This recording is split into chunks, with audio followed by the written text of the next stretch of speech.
Shivani Sood, and in today's Monday Health Booster, we're going to see how wrong beliefs affect our health. So, I have an experience of more than 10,000 plus consultations, and from an international point of view, which means I've seen people from different countries and with various problems. And my special interest has been in psychology. So, looking at this, when I see things, when people feel frustrated because they are not able to get the result they want, they have a wrong belief which is blocking them from getting the health they dream of. So, what are the top 3 wrong belief people have, and how you can correct it is today's Monday Health Booster. So, the belief number 1 is that you have to do it even if you don't feel like. This is something most of the time the Pitta psychological type have. They are often forcing themselves to do things whereas their bodies are really resisting. For example, a Pitta type maybe does Kundalini yoga, and so it is written there you have to take cold shower in the morning, but the body might be really stressed out or cold, or it might be winter and he's feeling the resistance not to do it. Yet because of mental power, he's pushing himself to do it.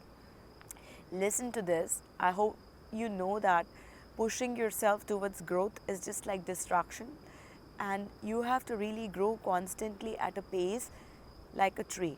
It never struggles to grow. From a small plant, it becomes a big tree. So, like this, for all the Pittas out there, don't push yourself to do things when your body is resisting. If there is any kind of resistance, you really need to look and correct it instead of forcing yourself.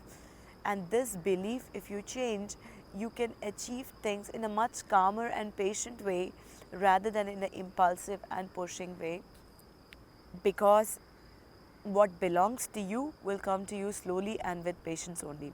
I was recently in a yoga class and I met a new teacher out there, and I asked him, many people don't want to do yoga because they say it's slow and it's boring.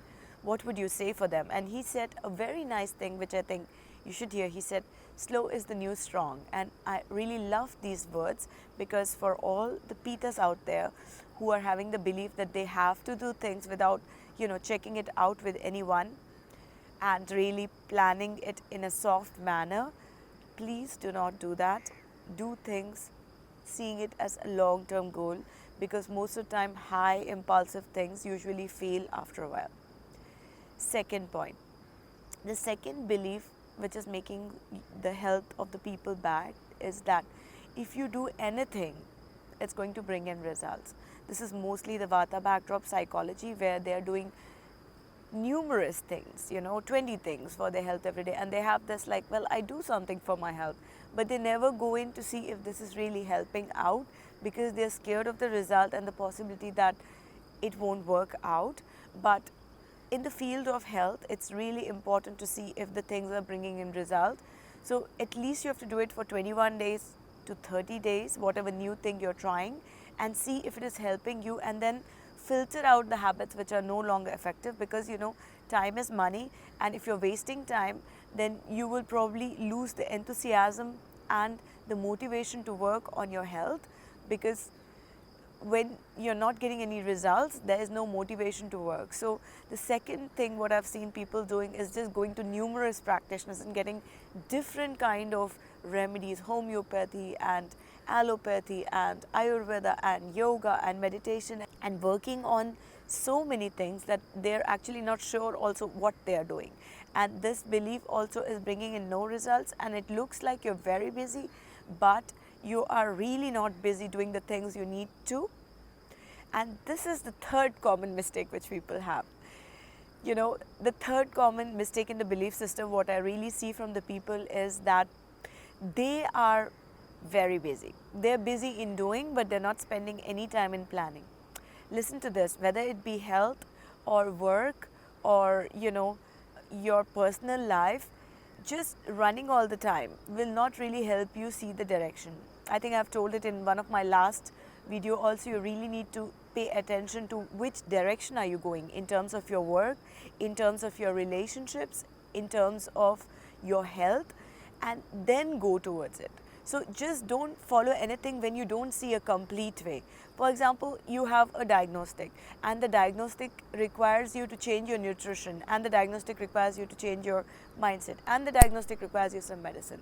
Now, if three different people are going to tell you what to do, you'll probably end up very, very confused, because they might not be aligned with each other, they might not be synchronized, so you don't see the complete path. So, in healing, what's really important is that you see the complete path of healing and not just one part of the road. Because many times when patients come to me, I show them the complete road and they say, like, well, now we feel calm that somebody is really responsible for us and can take real care of us. Because most of the time you get advices in fragments. For example, nutrition is missing. So, people are getting fragmented advices which is not really helping them, and that's why they are not feeling satisfied. And this is the third belief. What I see is that they don't pay attention to what they should be really paying, which is like setting the route or the map of healing. So these three common mistakes are very commonly seen in people, and if you are making any of them, probably at the end of 2020 you will feel similar with your health as you felt in 2019. All the resolutions don't work. So get a proper plan on action of health, whether it be action on anything, any problem you're facing, and start working on the topics which you're facing, because sitting and thinking about them won't bring any result. So I hope you enjoyed this Monday Health Booster and you take some action and correct the kind of plans you've made for your health. And please, please do not do things which are going to bring in wrong results to your body and push yourself on the edge, making yourself more sick rather than healthy. So that's all for today, and I will see you in the next Monday Health Booster. Wish you a very happy and healthy week. Thank you and bye bye.